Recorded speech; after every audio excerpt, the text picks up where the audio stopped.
Psychology of Retirement, What You Must Know, and welcome back to Elements in Focus with the Financial Enhancement Group. With me always, Aaron Rheaume. So glad to have him here today.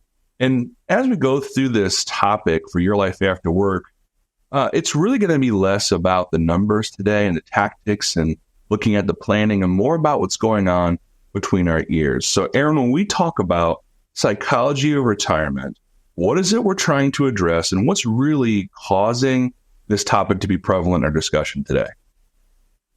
Well, a lot of it has to do, Grant, and we'll kind of bounce this back and forth, is the identity crisis, right? The working for 30 to 40 years, you've got friendships built up at work, you've got a craft, you've got something that you've done habitually day in and day out, except for the weekends, for 30 to 40 years. And now you're trying to take a big step into the unknown, right? And so I think that causes a lot of hesitation for people because we're creatures of habit and we're creatures of doing the same thing over and over again.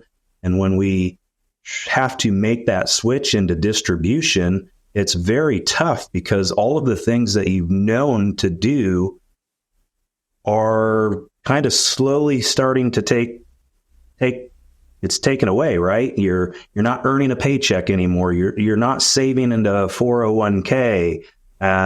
There's just stuff that stops that you've been doing for so long, and it's really hard for people to let that go.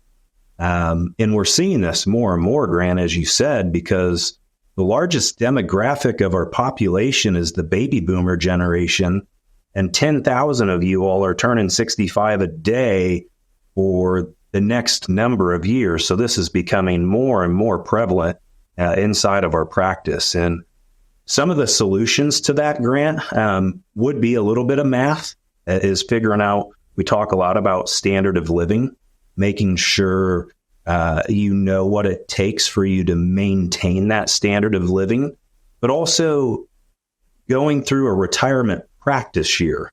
We talk a lot about that at FEG as well. Do you want to talk a little bit about what that is and kind of the psychology of going through that? Right. So Aaron's really leading into, folks, the fact that a retirement practice year can help you prepare mentally for that loss of income from a job, because you know that based on your lifestyle, standard of living, you can maintain that. But what I think Aaron wants to focus on it today right now is, in the retirement practice year, it's not just about the budget.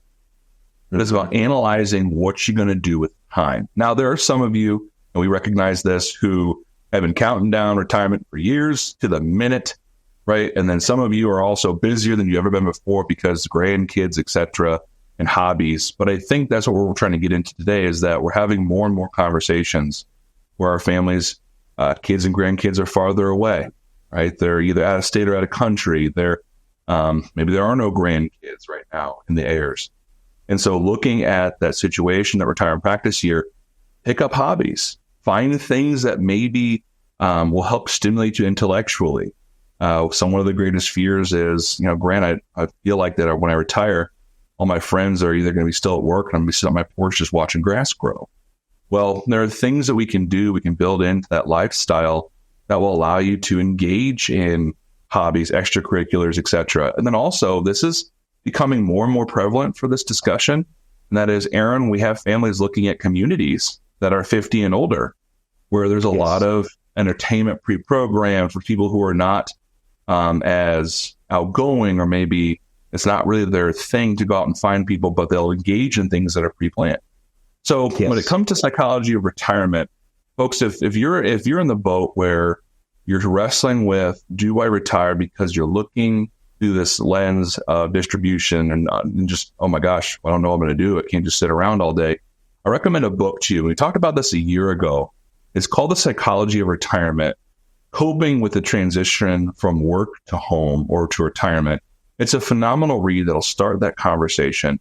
And if you're looking at this nest egg, right, that you've built, or the plan that's in front of you, and you're thinking, oh my gosh, how am I going to make this work financially? But also, what am I going to do with this psychologically? Please reach out to us. Our team is here for you. We'd love to have that conversation. Reach out to us, 800-928-4001. One of our team members will get a hold of you. You're not alone in this. There's many individuals and who are entering that distribution phase of finance who are wrestling with this problem. You're not alone. We'd love to help you engage with that. So again, if you have deeper questions, give us a call or shoot us an email. We'll talk to you soon. If in our conversation today, something was sparked deep inside you and you feel like you want to evaluate your current financial journey, please click the link here. We'd love to schedule a complimentary meeting to sit down with you and navigate the potholes that may potentially be lurking around the corner in your financial situation. One of our talented team members will help you figure out where you are, figure out where you want to be, and then give you key critical things that you can think about today and tomorrow to make sure your financial journey remains intact.